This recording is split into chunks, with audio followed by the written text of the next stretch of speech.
Shalom sahabat Petra terkasih dalam Kristus. Sudahkah kita bersyukur untuk hari ini? Pada embun pagi hari ini, Rabu 18 Maret 2026, kita bersama membuka hari dengan sapaan Sabda Tuhan. Bersama saya Pendeta Nugraheni Siwi Rumanti dari GKJ Ambarukmo. Tema renungan hari ini adalah asal bertikai. Berdasarkan bacaan dari Matius 9 ayat 27 sampai 34. Mari kita siapkan hati dengan merendahkan diri di hadapan Tuhan, bersama-sama kita berdoa. Bapa kami yang di surga, kami mengucap syukur untuk hari baru pemberian-Mu saat ini. Kami bersyukur karena Engkau telah memberkati kami dari istirahat kami semalam. Dan hari ini kami ingin membuka hari dengan merenungkan sabda-Mu. Kiranya Roh-Mu yang kudus itu menaungi kami, sehingga kami mengerti kehendak-Mu dalam hidup kami. Bersabdalah ya Tuhan, karena kami siap mendengarkan. Amin. Sahabat Petra, kita akan membaca firman Tuhan yang diambil dari Matius 9 ayat 27 sampai 34. Matius 9 ayat 27 sampai 34. Lembaga Alkitab Indonesia membaginya dalam dua perikop. Yang pertama berjudul Yesus menyembuhkan mata dua orang buta, dan perikop kedua berjudul seorang bisu disembuhkan. Ketika Yesus meneruskan perjalanannya dari sana, dua orang buta mengikutinya sambil berseru-seru dan berkata, "Kasihanilah kami, hai anak Daud." Setelah Yesus masuk ke dalam sebuah rumah, datanglah kedua orang buta itu kepadanya, dan Yesus berkata kepada mereka, "Percayakah kamu bahwa aku dapat melakukannya?" Mereka menjawab, "Ya Tuhan, kami percaya." Lalu Yesus menjamah mata mereka sambil berkata, "Jadilah kepadamu menurut imanmu." Maka meleklah mata mereka, dan Yesus pun dengan tegas berpesan kepada mereka.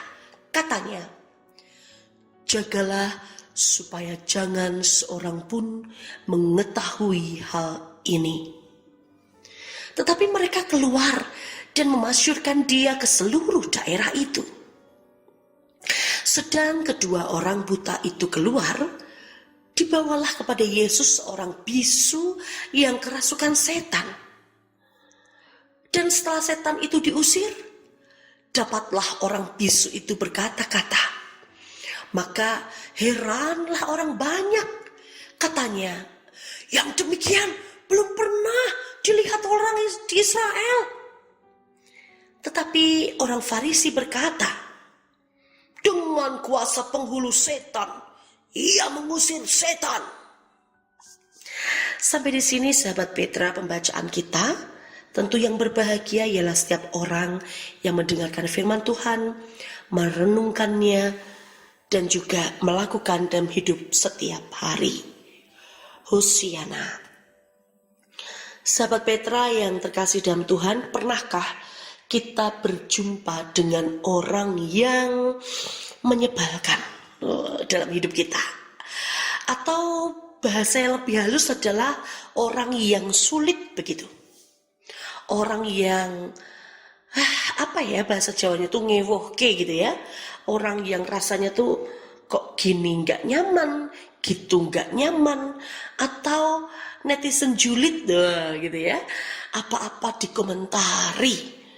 Misalnya dalam segala hal dia mengatakan, "Waduh, gara-gara hujan, cucian saya, jemuran saya jadi nggak kering ini. Gimana sih kok hujan?" Tapi ketika panas datang, dia malah justru juga berkomentar, "Wah, kok panas sekali sih ini. Bikin saya nggak nyaman. Kulit saya jadi hitam. Gimana sih kok panas banget gini, kayak di neraka." Ya, kita bisa mengatakan dia orang yang si paling gitu ya, si paling rempong, si paling menyusahkan, si paling sulit gitu. Karena berbagai hal dia komentari. Atau mungkin kita juga pernah ketemu dengan orang yang sukanya berbuat baik pada orang lain, gitu ya. Tetapi ternyata di balik perbuatan baiknya itu, dia mau menunjukkan bahwa semua itu karena dia. Contoh, dia membantu orang yang orang ini memang sederhana, tidak punya, dalam keterbatasan. Lalu dia mengusahakan supaya orang ini dapat bantuan, entah itu bantuan sosial ataupun bantuan sembako. Ternyata dia berhasil nih berbuat baik untuk orang itu tadi. Tapi dia bilang ke semua orang, ini kalau bukan saya, gak mungkin dia dapat bantuan. Dan bahkan dia tega bilang kepada orang yang dia bantu, kamu harus ingat tuh ya, ini gara-gara saya. Coba kalau gak ada saya, pasti kamu gak akan dapat. Nah, barangkali kita pernah berjumpa dengan orang yang seperti ini. Ya, semoga saja kita bukan orang itu ya.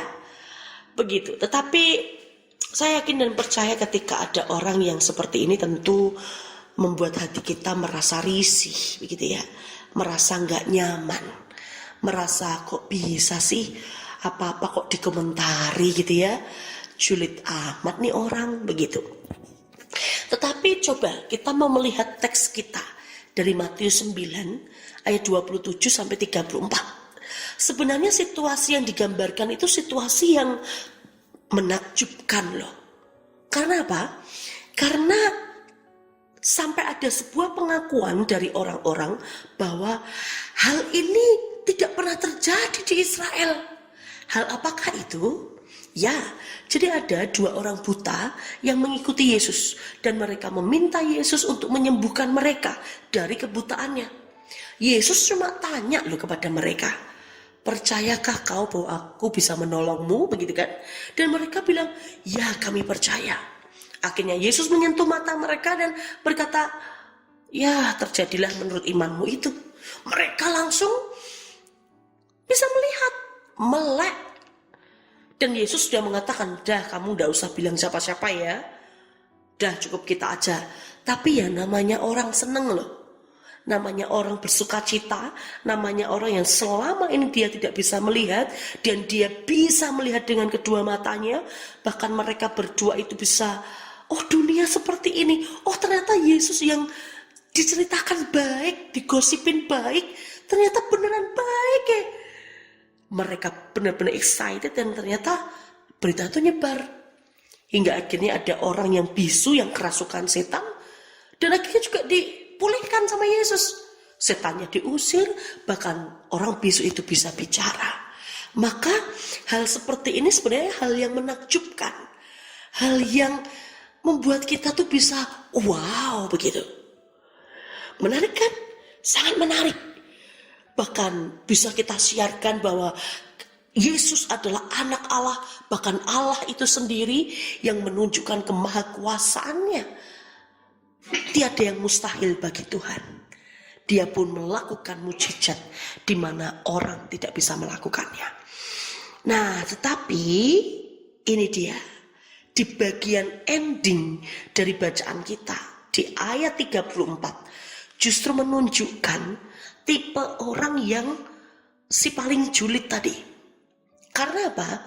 Ternyata di situ ada orang Farisi yang mereka tuh lihat kejadian itu, di mana orang-orang itu mencoba keheranan, orang-orang mengekspresikan ketakjuban, orang-orang itu masih kebingungan dengan beneran nih begitu, dengan hal yang positif ya, heran kagum begitu.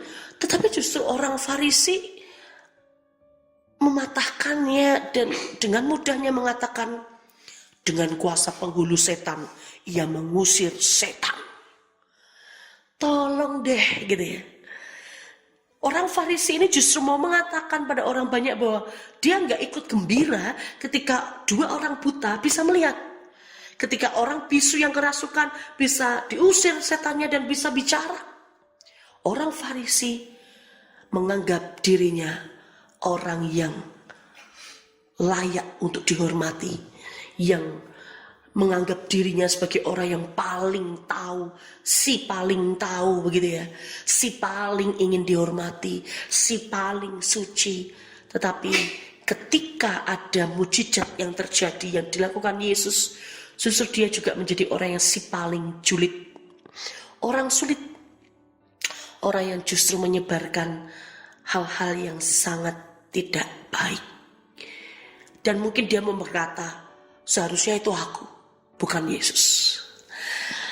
Sahabat Petra yang terkasih dalam Tuhan, mungkin kita berjumpa dengan orang-orang seperti ini. Tetapi ada pilihan yang baik. Mungkin kita akan juga cenderung ke orang Farisi ya, gitu ya, dengan sikap kita. Kok bisa sih kayak gitu? Karena keheranan kita. Tapi bacaan kita hari ini justru mau menunjukkan bahwa kita diminta untuk menjadi seperti orang-orang yang berada dalam kekaguman yang memang secara logika tidak mungkin, tetapi itu mungkin.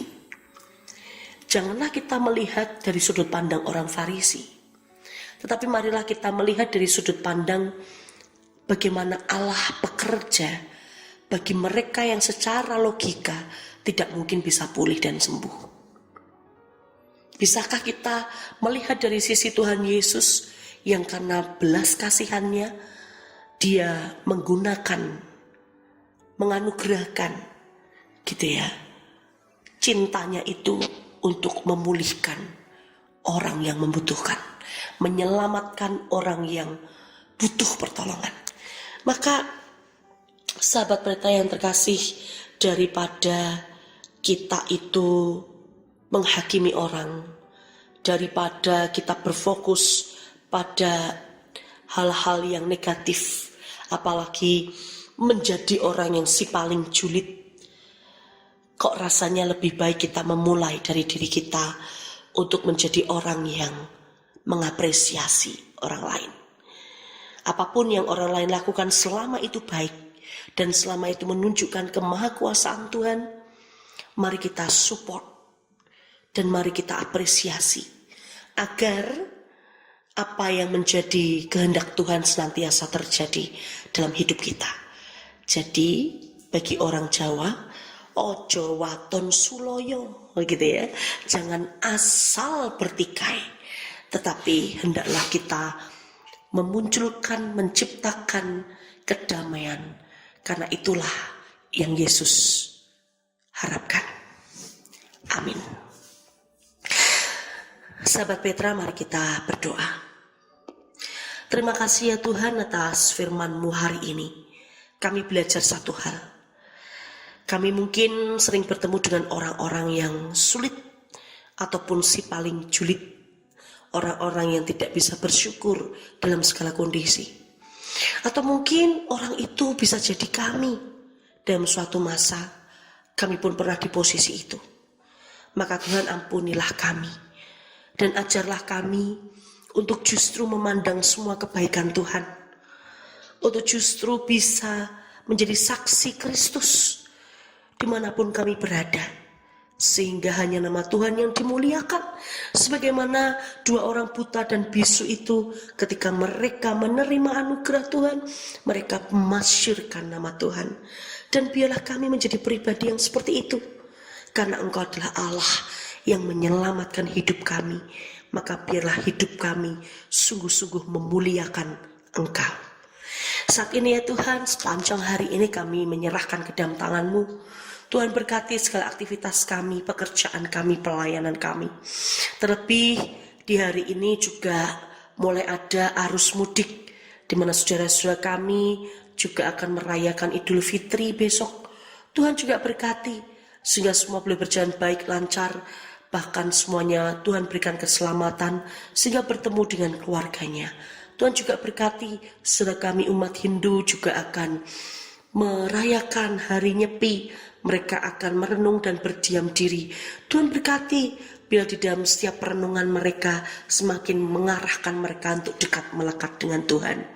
Ya Tuhan, kami juga menyerahkan untuk saudara kami, keluarga kami dimanapun berada. Tuhan berkati mereka, sehingga mereka senantiasa berada di dalam lindungan dan tuntunan cinta kasih Tuhan. Ya Tuhan, sungguh kami hanya berserah penuh kepadamu, dan kami serahkan sepanjang hari ini hanya di dalam penyertaan cinta kasih Tuhan. Terima kasih ya Tuhan, inilah doa kami yang kami panjatkan di dalam nama Tuhan Yesus Kristus. Amin. Demikian sahabat Petra terkasih dalam Kristus, kiranya sabda Tuhan meneguhkan dan menguatkan kita senantiasa, khususnya dalam menjalani waktu hari ini. Materi renungan ini bersumber dari Sabda Winedar atau Sadar, karya Sinode GKJ. Saya Pendeta Nugraheni Siwir Rumanti dari GKJ Ambarukmo, mohon diri dan mohon maaf bila ada kata yang kurang berkenan. Sahabat Petra, selamat mengisi waktu sebagai saluran berkat Tuhan hari ini. Tuhan Yesus memberkati.